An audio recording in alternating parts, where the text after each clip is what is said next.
తాత కాళ్ళు, మీ అమ్మమ్మ కాళ్ళు, మీ మామల కాళ్ళు, అత్తల కాళ్ళు, కోడల కాళ్ళు, అందరి కాళ్ళు మొక్కి కేసీఆర్ కు ఓటేయకండి, కాంగ్రెస్ ను గెలిపించండి అని ప్రచారం చేసిన నిరుద్యోగులు ఇవాళ బాధపడతా ఉన్నారు.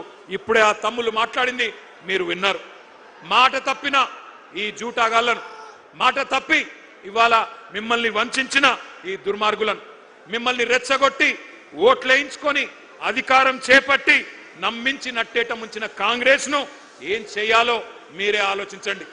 ముఖ్యమంత్రి మాటల్లో చెప్పాలంటే, రేవంత్ రెడ్డి మాటల్లో చెప్పాలంటే, బెల్ట్ ట్రీట్మెంట్ ఇద్దామా, లాగులో తొండలిడుద్దామా, గుడ్లు వీకి గోటీలాడదామా, ఏం చేద్దామో ఆలోచించండి. ఎందుకంటే ఒకటి మాత్రం పక్క, ఒక్క మెసేజ్ పోవాలి పార్టీలకు, రాజకీయ పార్టీలకు, రాజకీయ నాయకులకు. యువతరంతో పెట్టుకుంటే కొన్ని తరాల పాటు పుట్టగతులు లేకుండా పోతారు అన్న సందేశం మాత్రం పోవాలి. అందుకే యూత్ డిక్లరేషన్ పేరుతో చీట్ చేసిన ప్రియాంక గాంధీకి, కాంగ్రెస్ పార్టీకి, రాహుల్ గాంధీకి, రేవంత్ రెడ్డికి మీరు డెత్ డిక్లరేషన్ రాయాలని చెప్పి నేను హృదయపూర్వకంగా మిమ్మల్ని కోరుతా ఉన్నా.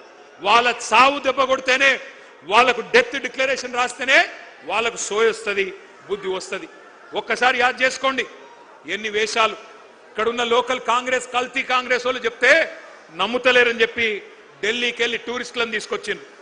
హైదరాబాద్కి, ఆ రోజు అశోక్ నగర్కి, ఢిల్లీకి వెళ్ళి అధిష్టాన పుత్రుడు రాహుల్ గాంధీ వచ్చి హైదరాబాద్ నడిబొట్టున కూర్చొని ఛాయ్ తాగిండు, బిస్కెట్లు తిన్నాడు, మనకు కూడా కొన్ని బిస్కెట్లు వేసిండు. ఏమన్నాడు? 2 ఉద్యోగాలు, 2 ఉద్యోగాలు బీకేయండి, కేసీఆర్ది కేటీఆర్ది ఉద్యోగం బీకేయండి, ఒకటే సంవత్సరంలో 2 లక్షల ఉద్యోగాలు ఇస్తా అన్నాడు. అన్నాడా లేదా? మీరు కింద మర్చిపోతే ఒక్కసారి ఆ స్క్రీన్ మీద రాహుల్ గాంధీ ట్వీటు తెలుగులో పెట్టాలని కోరుతా ఉన్నాం. కూర్చోండి మధ్యలో, మీరు కూర్చోండి, జర కూర్చోండి, మధ్యలో ఉన్న వాళ్ళందరూ కూర్చోండి, కూర్చోరా నాయన. ఇది రాహుల్ గాంధీ ఆ రోజు వేసిన ట్వీటు. ఒక్కసారి చూడాలి మీరందరూ కూడా. ఏమన్నాడు? 30 లక్షల మంది నిరుద్యోగులు కేసీఆర్ గారి పాలనలో నష్టపోయారు, వాళ్ళందరికీ మనకు హిందీ వస్తుందో రాదో అని తెలుగులో ట్వీట్ చేసిండు రాహుల్ గాంధీ. మొదటి సంవత్సరంలోనే 2 లక్షల ఉద్యోగాలు ఇస్తా అని రాహుల్ గాంధీ చేసిన ట్వీట్ ఇది. ఇవాళ నేను అంటా ఉన్నా, రాహుల్ గాంధీ గారు, నీకు తెలుగు రాదని మాకు తెలుసు, నీకు తెలివి లేదని కూడా మాకు తెలుసు, నీకు భాష రాదు, మా బాధ తెలియదు, నీకు మా భాష రాదు, మా బాధ తెలియదు. అందుకే రాహుల్ గాంధీ నీకు అర్థమయ్యే భాషలోనే చెప్తా ఉన్నా, నీ భాషలో చెప్తా ఉన్నా. देश भर में मोहब्बत के दुकान के डिंडोरा पीटने वाले राहुल जी, क्या आपको याद है हैदराबाद और अशोक नगर चाय की दुकान याद है आपको? चाय पे चर्चा याद है कि नहीं? जहां आपने 3 साल पहले बेरोजगारों से झूठे कस्में आपने खाई, झूठे वादे किए, वहीं से जहां आपने एक तस्वीर लेके ट्विटर में डाल के हमारी युवा को बहकाया, तकदीर बदलने का वादा किया, जहां उन्होंने आपको पूरी तरह से तहे दिल से आपका शुक्रिया अदा किया। याद है वो चाय का अड्डा अशोकनगर का?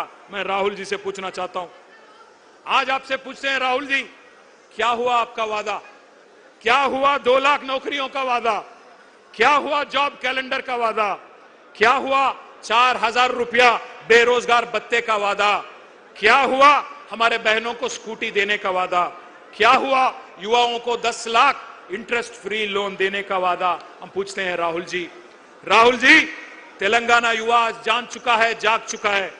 आपका बनाया हुआ नॉमिनेटेड चीफ मिनिस्टर आज हमारे यहाँ के युवाओं के जॉब देने के बजाय दिल्ली में आपका जेब भर रहा है, दिल्ली में राहुल गांधी का जेब भर रहा है। तेलंगाना में नोटिफिकेशन नहीं है, पूरा का पूरा लूटिफिकेशन चल रहा है। इसलिए हर बेरोजगार की धड़कन चीख चीख कर कह रही है, आपकी मोहब्बत की दुकान नहीं है, धोखे का मकान है। 3 साल पहले कांग्रेस ने इसी जगह से यूथ डिक्लेरेशन किया था, आज इसी जगह से तेलंगाना का नौजवान कांग्रेस का डेथ डिक्लेरेशन लिखने के लिए तैयार है। राहुल जी, मैं आपसे कहता हूं, కొలువుల కుంభమేళా అన్నారు, ఇవాళ కుంభకోణాల కుంభమేళా చేస్తా ఉన్నారు. కాంగ్రెస్ గెలిస్తే డిసెంబర్ 9 నుంచి ఉద్యోగ పర్వం పక్కా అన్నారు, కానీ ఉన్మాద పర్వం చూపెడతా ఉన్నారు. ఉద్యోగాలు అడిగితే ఉరికిచ్చి కొడతా ఉన్నారు. కొలువులు అడిగితే లాఠీ చార్జీలు చేసి